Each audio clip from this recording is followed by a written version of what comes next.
y la parte de reflejo. Como todo es el sistema nervioso, vamos a hacer una asignación con él. Tengo que esperar, voy a ir adelantándome a prepararles una asignación y tenerla por allí, porque ya dentro de la semana que viene me tienen que ver, el lunes me tienen que ver, a ver si me van a dar permiso de poder trabajar con asistencia, ¿no? Que fuese. Pero si no, tenemos que ir al paso para que ustedes queden con una práctica, al menos acá. Entonces, yo creo que vamos a cambiar el método en esta oportunidad. Tenía tiempo que no trabajaba con, o sea, algunas veces yo hacía los trabajos también, los revisaba por Google Meet, por Google, por, por el Classroom, por el asistente de Gmail. Entonces, bueno, puede que sea así, probablemente, pero con algo actualizado, pues. Que están 21, vamos a esperar. ¿Qué más?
Treinta.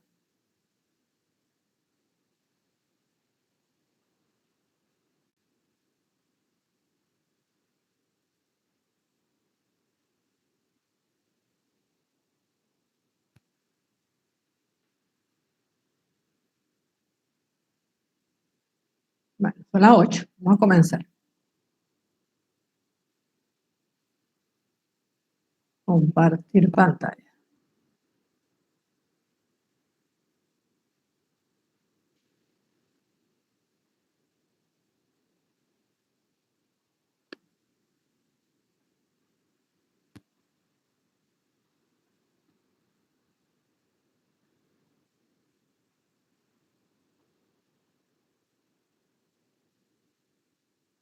Ok, se ve donde dice los sentidos químicos. Sí, Justo doctora. el olfato. Ok. Vamos a evaluar hoy, vamos a ver hoy, a estudiar los quimiosentidos. Las concepciones tradicionales. Muchas investigaciones también, así como habíamos hablado de los receptores de frío. Hay una revisión, un artículo nuevo que les voy a pasar para que lo traduzcan, lo revisen y lo analicen, a un pequeño análisis de esa publicación que nos dice cuál van a ser pues, los cambios que hay o las nuevas concepciones en cuanto a los quimiosentidos. Sin embargo, en todas las literaturas ustedes van a ver lo básico y vamos a evaluar todas estas concepciones fisiológicas básicas para después comprender esas actualizaciones. Entonces, para la clase de o para el objetivo de este semestre, es importante que además de las concepciones que nos dan los libros textos tradicionales, también se refresque con las actualizaciones que les voy a proveer. Los quimiosentidos, gusto y olfato, vamos a comenzar por el sentido del gusto. El receptor del sentido del gusto se llama calículo gustativo. También es un receptor que tiene cilios, si quieres, o tiene un penacho, que nos permite eh, entrar en contacto con sustancias químicas que van a provocar ese cambio de potencial de receptor de la membrana de ese receptor. O sea que la base, el mecanismo de producción va a ser igual como dijimos, es la base para todos, que es el cambio del potencial de membrana, que va a condicionar o no, pues un potencial de acción. Primero un potencial generador y posteriormente un potencial de acción. Pero en sí, las funciones del gusto, del sentido del gusto, va a encargarse de percibir todas las sensaciones, todas las experiencias gustativas que vayamos a tener y va a depender de esos receptores, del número, de su calidad. Por eso es que muchas veces a los abuelitos decimos que los abuelitos, ay, es que el abuelo ya no quiere comer y no nos percatamos de que por la edad los abuelos pueden perder números de receptores, pueden perder calidad en sus células receptoriales y entonces la capacidad gustativa se ve disminuida, así como tenemos la presbicia y la presbiacusia. Entonces, si nosotros nos lastimamos la mucosa oral, si nos quemamos con un sorbo de sopa caliente, probablemente nos va a costar poder tener una experiencia gustativa en los próximos bocados de la misma forma que el primer bocado, porque hay algún daño sobre algunos receptores en algunas partes de la boca. Se va a depender en esencia de esos cálculos gustativos de la boca, del número, de la alteración que ellos tengan, de la calidad y de su recambio. El gusto y el olfato fue muy afectado.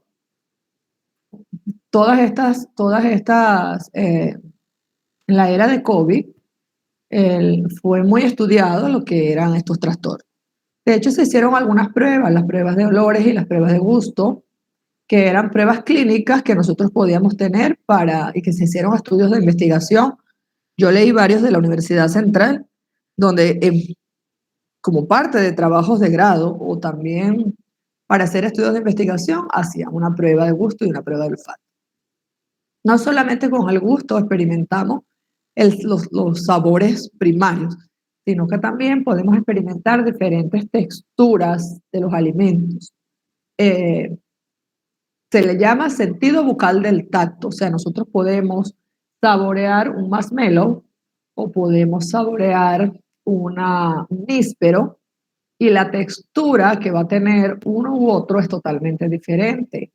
El coco, por ejemplo, que es duro, es fuerte, o sea, la piña, además del propio sabor en sí, es la experiencia gustativa que le da ese roce de la estructura del alimento. Las sustancias estimulan las terminaciones del dolor, condicionando la sensación del gusto y dependiendo, son también por mecanismo de nocicepción. Por ejemplo, hay unas que sean más dolorosas como la pimienta, algunos tipos de picantes, chiles, merquén, algunos tipos de sustancias que tienen algún cambio en su estructura química que pueden condicionar que no solamente sea una experiencia gustativa, sino también una experiencia dolorosa. ¿Ok? Ok. El gusto va a facilitar la selección del alimento según el deseo y las necesidades metabólicas. Nosotros tenemos entonces la relación de nuestro aparato bucal periférico con lo que son las necesidades metabólicas que tengamos. ¿Por qué nos provoca comer dulce o salado? ¿Quién manda la información de que tengo necesidad de algo saladito a esta hora o de algo dulcito a esta hora o de la misma sed inclusive? Pero el sentido del gusto facilita esa selección del alimento dependiendo de lo que nosotros necesitemos incorporar. Por eso es que algunas veces decimos, tenemos antojo de tal cosa y preferimos comer tal cosa porque tengo mucho tiempo sin comerlo y porque alguna experiencia visual de alguna publicidad me despertó la necesidad de experimentar algún tipo de sabor. Permite también distinguir los alimentos no apetecibles, letales y los nutritivos. Entonces tenemos también interconexiones neurológicas que nos permiten ante un plato de comida, por ejemplo, colorido, por eso le decimos a las personas cuando van a hacer, o a los médicos cuando y a los nutricionistas cuando van a indicar alimentaciones especiales, pónganlo lo más apetecible posible, porque comemos muchas veces ya simplemente con el cerebro, con visualizar un alimento, un plato bien bonito que se vea con multicolor. Y tenemos la idea de que cuando el plato es con poco color, es blanco o es gris o es muy, pareciera que fuera no apetecible, aunque puede no ser así. Si usted agarra un pollo y lo sancocha y le echa bastante sal y le echa limón, el pollo va a quedar igual blanco. No va a tener color, pero va a tener mucho gusto. Sin embargo, usted lo va a interpretar cuando ve esa milanesa no, ese pollo a la plancha, pues lo ve allí. Es diferente que lo vea tostadito, como una milanesa con un queso derretido arriba y una rodaja de tomate gratinado. Entonces vean la diferencia en poder distinguir un alimento apetecible de no apetecible. Y hasta empieza a saborear desde la vez que empiece a mirar el plato. Esto no solamente es para nosotros los humanos, también los animales han desarrollado algunas capacidades de detectar lo que es letal, lo que es para preservar nuestro organismo, como es alimentarnos, y lo que es más nutritivo. Entonces, eso nos permite el sentido de lo. Estas sustancias químicas de los alimentos, van a excitar a los receptores gustativos y son muchísimas, no se conocen por completo. De hecho, han cambiado inclusive la concepción en cuanto a la ubicación también de los órganos, del órgano receptorial y de la conformación del órgano receptorial. Las sensaciones primarias del gusto, o sea, tenemos detectados o determinados que tenemos receptores para el sodio, tenemos receptores para el potasio, tenemos receptores para el cloruro, para la adenosina, para la inosina, tenemos receptores para el dulce, para el amargo, para el glutamato, para hidrogeniones. Y en cuanto a todos estos tipos de receptores, nos van a dar un patrón de sensaciones del gusto o nos van a dar diferentes, sí, algunos patrones del gusto, se ha sumado una quinta sensación del gusto, pero miren que pudieran haber muchos receptores más que aún todavía no hayamos descubierto. Tenemos acá, ahora que el jurado, estamos en examen de posgrado. Tenemos las sensaciones primarias del gusto son las más antiguas: agrio, salado, dulce y amargo. Y recientemente, o sea, de un buen tiempo para acá, el sabor umami como el quinto sabor. Un sabor que se explica solamente cuando lo sentimos y lo experimentamos, un sabor exquisito. El sabor que despierta, por ejemplo, el glutamato monosódico de la comida asiática y que, bueno, ha estado muy en boga y se ha hecho universal, que en todas partes hay platos con esos diferentes tipos de productos que tienen estos tipos de compuestos y que nos desarrolla o nos permiten tener una experiencia de un sabor de algo muy exquisito. Desglosando un poquito lo que son los patrones de sabor, entonces tenemos una capacidad receptorial para la concentración de hidrogeniones y se llama sabor agrio. Entonces, el sabor agrio es producido por la concentración de hidrogeniones. Es la intensidad de la sensación del gusto que es proporcional al logaritmo de la concentración de hidrogeniones. Mientras más ácido, más agrio será la sensación. ¿Ok? El sabor salado se provoca por sales ionizadas, por la concentración sobre todo de iones de sodio, y las propiedades del sabor varían de una sal a otra. estas sales van a despertar otras sensaciones del gusto aparte del salado. Muchas veces experimentamos un sabor que tiene regusto, que tiene un sabor al principio y un sabor al finalizar la degustación. Los cationes de las sales son las responsables, pues, de ese sabor salado. Y los aniones en menor proporción. ¿Ok? El sabor dulce se va a originar por compuestos orgánicos y hay muchas sustancias que producen este sabor. Entonces nosotros podemos tener, por ejemplo, el azúcar refinada, el azúcar, pero también tenemos, por ejemplo, el azúcar o el sabor dulce que se experimenta de la sucralosa, el aspartame, el acesulfame, que son endulzantes artificiales para simular o para asemejar el sabor dulce. Entonces, estos compuestos, los alcoholes también son dulces, los glicoles, los alcoholes, los aldehídos, las cetonas, las aminas, los ésteres, algunos aminoácidos tienen un sabor dulzón.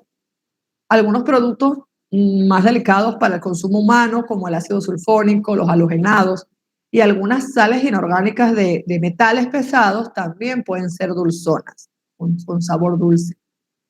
Algunos cambios en la estructura química de la sustancia cambian algunas pequeñas conformaciones de la estructura química de la sustancia y motiva entonces ese regusto, ese sabor de pasar de principio dulce a un amargo. Lo experimentan cuando, por ejemplo, exceden la cantidad de edulcorante. Entonces, por eso es que las personas dicen, no, yo prefiero tomarme el café sin azúcar, porque si le pongo el edulcorante, eso me amarga. Cuando probablemente es preferible que tome el café sin azúcar, despierte todos los sabores que tiene, todos los compuestos que tiene el café, y allí van a ver unos dulzones, unos afrutados, uno dependiendo del tipo de la semilla de café, y algún amarguito por allí. Entonces, el tema de las catas, de la degustación del cacao, del chocolate, de los rones, de todos los tipos de sustancias, es una experiencia de los alcoholes, es una experiencia gustativa bien interesante para quienes despiertan un, un, un, un cerebro gustativo y que algunas personas la tienen más desarrollada que otras y que algunas personas la estudian más que otras. El café es un ejemplo. Ok. ¿Alguno de ustedes es enólogo? ¿Alguno de ustedes es especialista en, no sé cómo se llama el del café? Creo que tiene su nombre. Ok. ¿Sí? ¿Alguien me pueda comentar de la experiencia de la experiencia gustativa? ¿Ninguno de ustedes ha hecho cursos de estudios sobre eso? ¿No? ¿Están allí? Son caros, sí, correcto. No todo lo que sabemos es lo que sabemos, pero no todos. Yo, por ejemplo, he estado en catas de chocolate, de cacao, y cuando uno se da cuenta que eso es un mundo aparte y que te empiezan a poner las catas desde un pequeño granito o desde primero una pequeña ralladura del cacao para que empieces a distinguir entre los diferentes tipos de zonas de cacao, porque este es el cacao de aquí y de allá, y empiezas a ver las diferencias. Y es sumamente interesante, porque son experiencias sensoriales.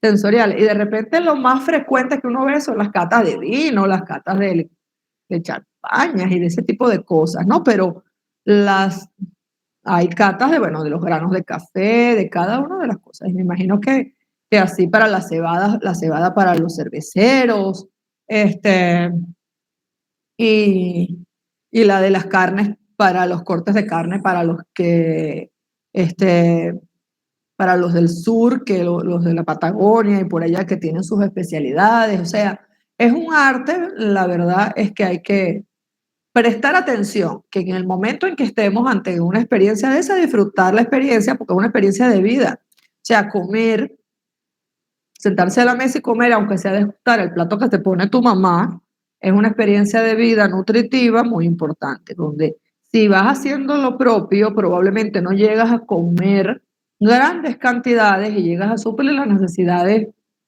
nutricionales necesarias sin caer en exceso. Entonces, el sabor amargo está producido por diferentes sustancias, la mayoría son compuestos orgánicos. Dos sustancias en particular causan este sabor, los que tienen nitrógeno y los alcaloides. Afortunadamente, hay muchos venenos, son amargos, las sustancias que nos pueden hacer daño son amargos, y nos permiten tener un rechazo inmediato ante el primer contacto con ese sabor. Por lo general también, porque a los niños no les gustan las medicinas, porque los fármacos o los compuestos, las cubiertas de las grajeas, de los comprimidos, muchas veces las cubiertas de los fármacos pueden tener un sabor amargo. Y bueno, algunos venenos. Algunas sustancias que al principio tienen un sabor dulce pueden dejar ese regusto amargo, entonces es como una experiencia que se da posterior a la del dulce y sucede como con la sacarina o los otros productos que le dije que son edulcorantes artificiales. Y el sabor amargo es muy intenso y suele hacer que la persona o el animal lo rechace, que rechace toda la comida. De hecho, deja una experiencia cognitiva o deja un trasfondo cognitivo de que una vez que hemos probado algo que sea amargo y que nos cause rechazo, probablemente no vamos a querer volver a estar en contacto con ese alimento y vamos a rechazarlo para un próximo contacto. Las toxinas mortales de las plantas venenosas, o sea, los animales que van a alimentarse de las plantas, cuando hacen una lamida, por ejemplo, de una planta que es tóxica, ya saben que no la van a volver a toparse con esa planta. Y primero desarrolla un sabor intensamente amargo y que les da el rechazo. Se llama función esencial de la sensación del gusto amargo con un fin concreto. Pero también lo tiene tanto el sabor amargo como el ácido algunas veces cuando, por ejemplo, por eso es que recomendamos que las sardinas de lata, que son muy delicadas a la hora de caernos bien o de provocarnos algún tipo de intoxicación, se recomienda no comer sardinas de lata picantes. La sardina tiene un sabor verdaderamente particular y fuerte y puede confundir cuando está dañada si está dentro de una salsa picante. Entonces, nosotros algunas veces no podemos discernir si está picante porque pica la sardina, porque está picante su salsa de tomate, por ejemplo, o porque si está dañada. Entonces, lo recomendable es que las sardinas que se consuman enlatadas, preferiblemente consumir sardinas al natural. Y si se consumen en lata, que no sean de sabores picantes para poder entonces discriminar en esos sabores amargos que desarrollan, que pueden ser confundidos con el picante de la salsa. Esto no se lo voy a preguntar en el examen, esto es simplemente para que ustedes vean que hay índices de gusto de las diferentes sustancias. O sea, cada una tiene un índice y las agrias, las amargas, las dulces y las saladas, dependiendo de la cantidad de compuestos pues, que tenga.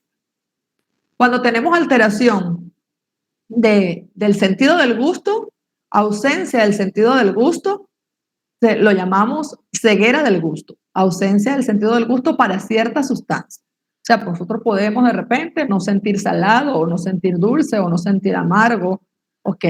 Y es una variación normal de la presencia o número de determinadas clases de receptores. El calículo, este es el receptor, vean que el calículo es una célula epitelial modificada que tiene unas vellosidades y tiene fibras nerviosas. Disminuyen con la edad, tenemos un adulto tiene alrededor de 3.000 a 10.000 calículos gustativos. Se localizan en las paredes de las depresiones alrededor de las papilas circunvaladas, formando una línea en B posterior. Este dibujito que les voy a poner lo adelante, creo que lo han visto en sus libros de anatomía. Las papilas fungiformes están en la cara anterior plana de la lengua, las papilas foliáceas de los pilares laterales y en el paladar, en los espirales amigdalinos, en la epiglotis, en el esófago. Tenemos una distribución, una localización de los folículos gustativos. Esta es la distribución tradicional del mayor número de receptores caliculares que vamos a tener en la lengua. Sin embargo, tenemos y debemos decir que toda la mucosa bucal es capaz de sentir todos los sabores en mayor proporción en estas zonas. O sea que cuando vamos a explorar, que tenemos que hacer una evaluación semiológica para saber si tenemos sensibilidad al dulce, al salado, al ácido o al amargo, tenemos que recordar las zonas donde vamos a explorar. O sea, si yo tengo, por ejemplo, un poquito de azúcar, no se lo voy a poner por el lateral, se lo voy a poner por la punta de la lengua. Y el salado en los laterales de la lengua. Esto creo que ya ustedes, por ejemplo, esto ya ustedes lo vieron en neuro. Este es si se quiere, el homúnculo lingual y nos permite entonces hacer una organización semiológica a la hora de hacer la exploración.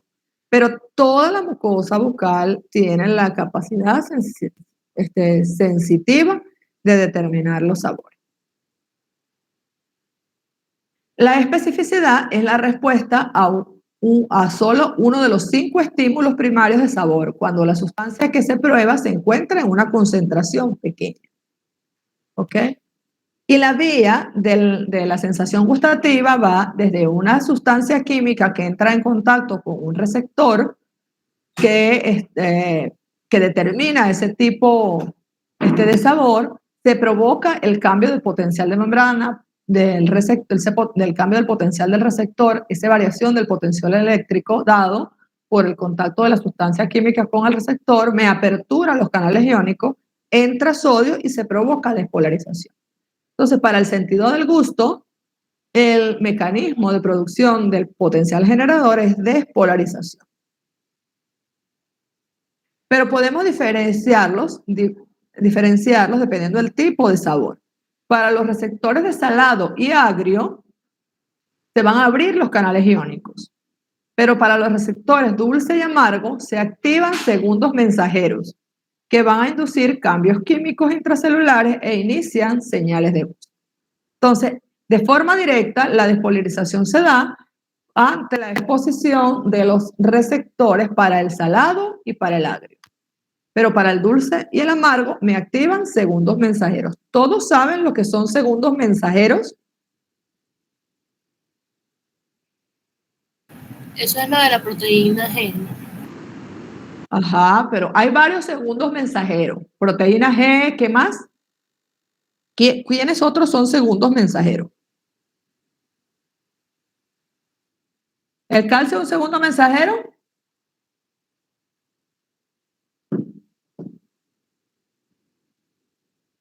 Eso lo van a ver más en fármaco, lógico, cuando vean receptores, pero el calcio también es un segundo mensajero, se llama.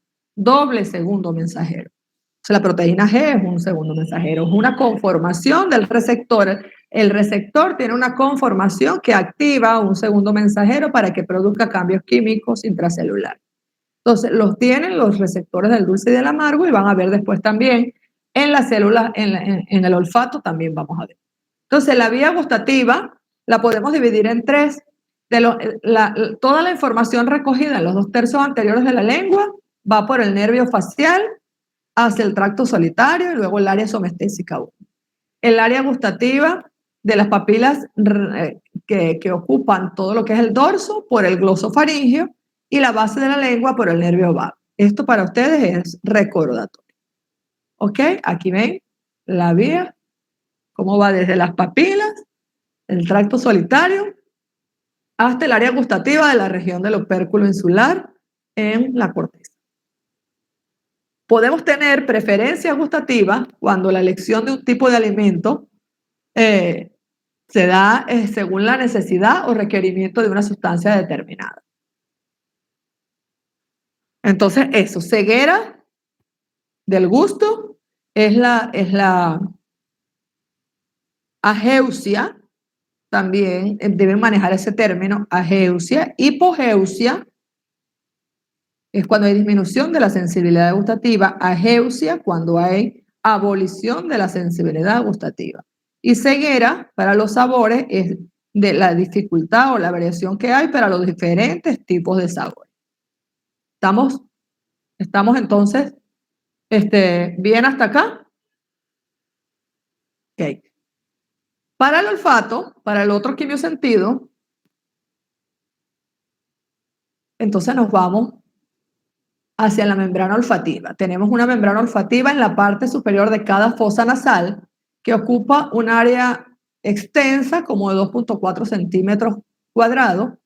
En su parte interna se va a plegar hacia abajo sobre la porción superior del tabique y una parte externa que lo hace sobre el cornete superior y el cornete medio, una parte del cornete medio. Entonces tenemos esas células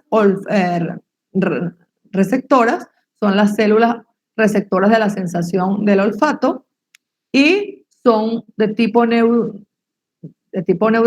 son células nerviosas bipolares derivadas del sistema nervioso central, son neuronas, pues, y son aproximadamente 100 millones de estas células olfativas que tenemos.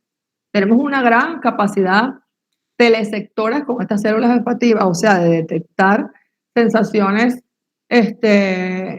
o estímulos de muy lejanos, ¿verdad? Y para que ellas se puedan estimular.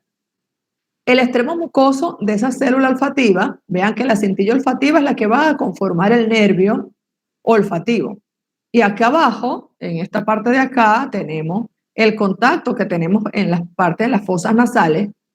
Aquí comienza el proceso de intercambio químico de los olores con el moco que está aquí, el poco de cilios. Las células están acá embebidas y con los pelitos, los penachitos, ¿están viendo el cursor? ¿Sí? ¿No? Ajá. Aquí, esta es la nariz, estas son las fosas nasales. Aquí está una capa de moco que debemos tener siempre en la nariz, que nos encanta quitarnos esa capa de moco y esa capa de moco es totalmente fisiológica y necesaria para la salud nasal y para la salud olfativa.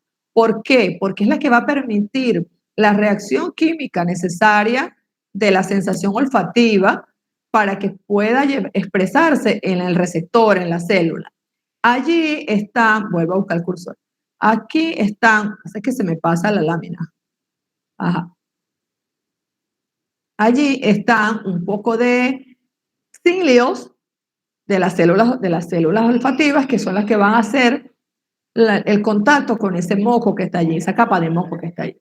Entonces, los cilios miden entre 0.3 micras de diámetro, más o menos, y hasta 200 micras de longitud, hacia el moco que recubre la superficie interna de la cavidad nasal.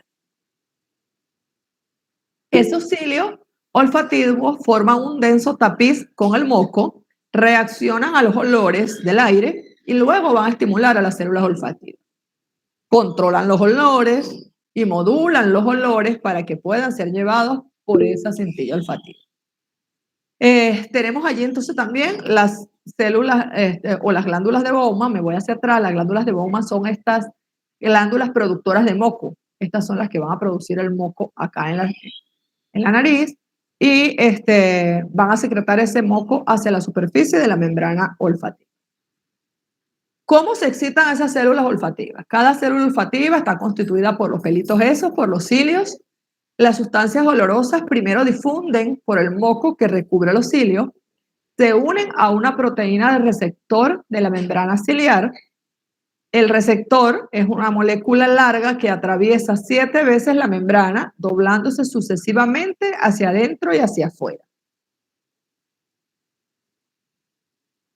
La sustancia olorosa se une a la parte del receptor que se va a proyectar hacia el exterior, hacia donde está el moco, y en el interior de la proteína que tiene está acoplada a una proteína llamada proteína G, un segundo mensajero, formada por las combinaciones de 3 subunidades. Con la excitación de la proteína del receptor se desprende una subunidad alfa de la proteína G. Entonces, esta activa la adenilato ciclasa, ADN es adenilato ciclasa, eso es bioquímica, adenilato ciclasa unida al interior de la membrana ciliar, cerca del cuerpo de la célula del receptor, de la célula receptorial. Este ATP o esta ciclasa transforma el ATP, el adenosín trifosfato, en AMP cíclico, y ese AMP cíclico activa otra proteína de membrana que es la que va a abrir el canal iónico para el sodio. O sea, antes que ocurra esa apertura del canal iónico, tiene que haber primero un segundo mensajero que haga todo este trabajo. Entonces, el paso de muchos iones de sodio a través de la membrana en dirección positiva al interior del citoplasma de la célula del receptor hace que el sodio aumente y el potencial eléctrico de la membrana celular cambia. Y eso excita la neurona olfativa y lleva la información al nervio olfativo para que lo transmita al sistema nervioso central. Es un nervio corto realmente. Y en conclusión, los pasos de activación del proceso del mecanismo de funcionamiento del receptor es la activación de la proteína del receptor, la activación del complejo de proteína G, la activación de la adenilato ciclasa, la síntesis de AMP cíclico y la apertura de los canales del sodio. Entonces, todo el proceso que le dije, el proceso cronológico que le dije de formación del mecanismo de producción del potencial generador o de receptor, se da específicamente por todos estos pasos. Que deben estudiarlo muy bien porque se preguntan en el examen. ¿Ok? En cuanto a los potenciales de las células olfativas, el potencial de membrana de las células olfativas es de menos 55 milivoltios. Ellas generan potenciales lentos, potenciales de 1 a 20 por segundo, y los olores despolarizan a las membranas de las células olfativas. Entonces, esa disminución del potencial negativo desde menos 55 hasta menos 30 más o menos, provoca un cambio positivo de voltaje. O sea, de la exposición a algún olor hay un cambio de voltaje. Y recuerdan, como el cambio del potencial eléctrico del potencial endococlear. Así, más o menos, de esa forma lo logran las células olfativas. Tienen también su adaptación, es decir, si nosotros, por ejemplo, olemos el café, están haciendo café, y entonces olemos café, pero de repente el aroma queda en el ambiente, y aunque seguimos persintiendo el aroma, nos adaptamos a ese aroma. ¿Bien? Ocurre al primer segundo de la estimulación y son de adaptación lenta. O sea, podemos sentir ese aroma segundos después. Porque también hay fibras nerviosas centrífugas que retroceden desde las raíces olfativas cerebrales, haciendo inhibición en el bulbo olfatorio. Las sensaciones olfativas son muchísimas. Han descrito algunas acá, pero cada quien de repente puede tener alguna característica que pueda decir, alguna característica nueva, o sea, o alguna cualidad nueva. Depende de las personas. Algunas veces empezamos a oler algo y todos decimos, bueno, es que esto me huele a frutado, no, a mí me huele como que mentolado, pero por lo general son alcanforado, como el olor al alcanfor, almizclado, floral, mentolado, etéreo, por el éter, picante y pútrido. Son algunas de las sensaciones olfativas primarias, pero son como que cualidades subjetivas que le han dado las personas que han descrito las sensaciones olfativas. Hay una naturaleza afectiva del olfato, o sea, las sensaciones olfativas nos pueden causar agrado o desagrado. Podemos rechazar personas, rechazar objetos por el olor, rechazar lugares por el olor.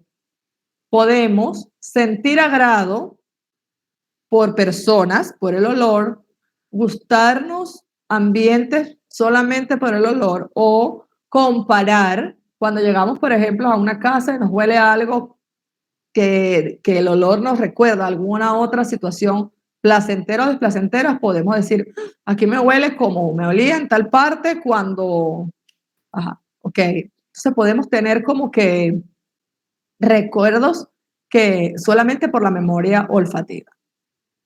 El umbral es la mínima concentración que se requiere para desencadenar la sensación olfativa. O sea, una pequeña concentración de un olor que puede desencadenar una sensación gustativa como tal. Y la capacidad de detectar la presencia o la ausencia de olores más allá de la intensidad. O sea, aquí huele algo, pero no sé qué. Eso ocurre con frecuencia.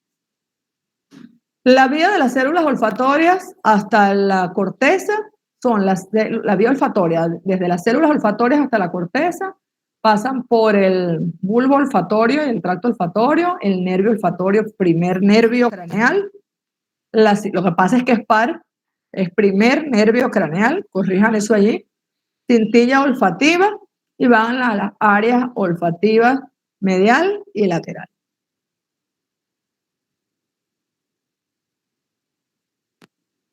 El área olfativa medial se dice que es el sistema arcaico y da respuestas alimentarias producidas por los olores de las comidas, reflejos olfativos básicos e impulsos primitivos asociados al olfato. Tenemos también un área olfativa lateral que se encarga del aprendizaje del gusto, del agrado o desagrado del olfato. No se confundan con gusto, el aprendizaje del agrado o desagrado del olfato. Ahí están viendo los lugares donde se media esa información. Y la vía más reciente que es el análisis consciente del olor. Ok, es toda la clase de hoy, es muy sencillo. Hay una separata de actualización que se la pasé ya a Ángel. Ajá, se la pasé a Ángel. Vamos a ir todos, comparte esa separata que es de mayo 2024. Necesito que todos traduzcan esa separata, que todos vayan haciéndole un análisis tipo ficha a esa separata. Ya bueno, déjame ver aquí alguna pregunta que hay por aquí.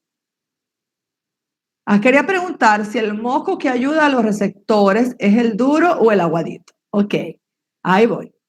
Ajá, pena 4 letras, como eso. Pregunte y no se quede con la duda. Aguadito, feliz, ajá. Bueno, no, yo estoy leyendo los comentarios, no importa. Ok.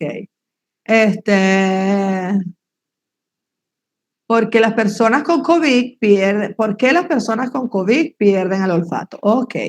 Yo también quería saber eso. Muy bien, vamos a ver. Bueno, lo cierto es que no en todos los pacientes, pero algunos tipos de pacientes experimentaron alteraciones del gusto y del olfato. Y fue por afectación, por predilección del virus en ese nervio. O sea, un virus, virus de Epstein-Barr, mononucleosis, el virus del herpes, el virus de la gripe, cualquier adenovirus, un rotavirus, o sea, tienen predilección. Hay unos rotavirus que son muy afines al aparato gastrointestinal, por eso es que a los niños le ponen la vacuna de rotavirus para que cuando tengan contacto con el virus no se mueran por diarrea. Entonces los virus tienen predilección por algunos tipos de nervios.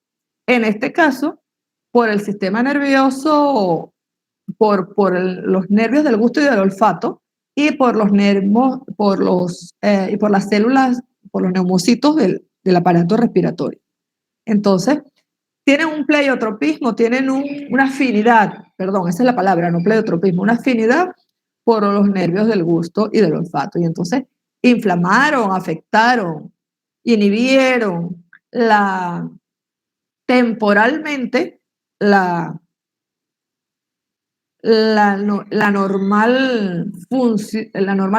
función normal de esos nervios, hasta que pasó el proceso viral que se fue recuperando poco a poco. Muchas personas lo desarrollaron o lo recuperaron más tardíamente. Muchas personas tuvieron que entrenarse. Les voy a buscar la información del trabajo que leí de la Universidad Central, bien buena, el test del olor, lo hicieron creo que los bachilleres, creo.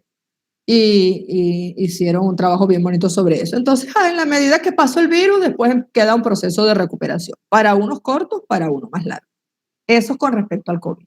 Respecto a si el moco es el aguadito o el moco es el moco que está allí, no, el aguadito no, el aguadito es el moco que ocurre en exceso por un proceso respiratorio agudo. Y al contrario, cuando tenemos un proceso respiratorio agudo, no olemos más, olemos menos, porque tenemos un proceso viral probablemente que nos afecta a las células olfativas. Entonces, el moco aguadito es alergia o es infección viral. El moco pegostosito, la costrica de moco, esa que se pega allí, esa es la propia que hace para cuidar, tanto como el cerumen del oído, que nos cuida y nos protege los oídos, la audición. Entonces, es ese, el durito que está ahí. Es una cosa difícil porque hay personas que producen mucho más. Nosotros vivimos en entornos muy alergenos y se tiende a producir más moco, pero justamente produce más moco para proteger más de un ambiente que nos está dañando con olores nuestras células olfativas. Entonces, no es que vamos a dejar un tapón de moco, no es que vamos a tener gripe y nos vamos a dejar el tapón de moco, no. Eso simplemente se asea cuando tenemos el moco aguadito con solución fisiológica, con agua de mar. Puede ser que usted, bueno, se vaya y se baña allá en el faro, en el saco, no sé cuánto. O puede usar agua termal, agua de mar nasal y haga un spray para controlar un poco de forma natural, sin dañar la mucosa, sin ponerle afrin, oximetazolina, ninguna de esas sustancias que son vasoconstrictoras. Y el moco, ese aguadito, lo que está haciendo es un mecanismo de acción para que el virus salga por vía nasal. Eso tiene que salir. Entonces nosotros, si tenemos tos, el tos es un mecanismo de defensa para expulsar lo que tengamos por allá abajo en las vías respiratorias. Y no debemos pararnos la tos. Solo cuando la tos sea extremadamente irritativa, que no nos deje dormir y todo, pero es un mecanismo de protección. Tenemos que esperar, pasar al proceso 3 días, 4 días. Los procesos virales duran por lo general no más de 5 días. Y después eso sucede solo. Tenemos que hidratarnos mucho porque hasta igual jadeamos, nos deshidratamos y tenemos que limpiarnos mucho la nariz con solución fisiológica. Eso es todo, pero más nada. Ok, de COVID hay que aprender mucho porque cuando veamos inclusive diabetes, vamos a ver por qué afectó más a los obesos, a las personas con diabetes, a las personas con alto riesgo cardiovascular, qué tiene que ver el COVID con el sistema renina, angiotensina, aldosterona, y ahora con la separata que les dejé por allí, ¿qué nos ofrece ahora